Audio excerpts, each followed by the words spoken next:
What a wild week on Eagles Twitter, and one thing is for sure, when it comes to the Eagles in Philadelphia, things are always interesting. They just had one of the most dominant Super Bowl performances of all time, yet there's still drama going into NFL free agency. As we know, Darius said on his podcast that Reed Blankenship is next up as far as being the leader of that Eagles secondary. Chauncey Gardner-Johnson, an emotional guy, took exception to that. Then I quote tweeted what he said, and I said in a separate point that the Eagles should redo his deal. He's been the heartbeat of the Eagles secondary the 2 years that he's been with the Eagles when they've gone to the Super Bowl, and Philadelphia only gave him $10 million in guaranteed money. So Howie Roseman should do what he did with Saquon Barkley and reward one of the leaders of that Eagles team.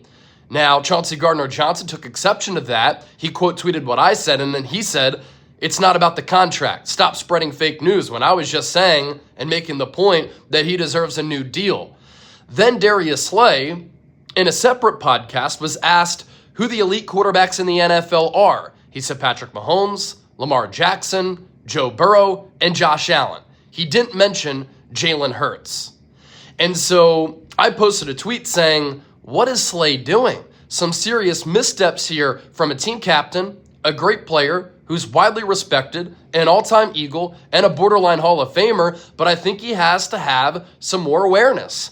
How do you not name C.J. Gardner-Johnson as the leader of the Eagles secondary when he has been? And you know that he's probably going to take exception to what you had to say. Now, Darius Slay tried to clarify that by saying Reed is in our leadership council, but still, C.J. Gardner-Johnson has been a huge member of the Eagles defense the 2 years they've made it to the Super Bowl.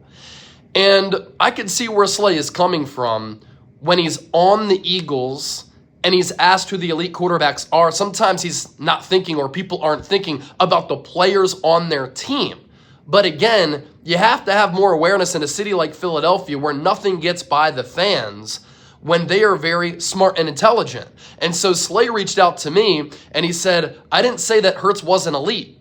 My response to him was, I can see where you're coming from because I always try to be malleable with this stuff, but I can also see why fans are annoyed, and how this could play in the locker room where marquee players who have been huge keys to the Eagles' success aren't being mentioned by you when you're a team leader, and they're probably looking around saying, how do you not mention me as part of that conversation?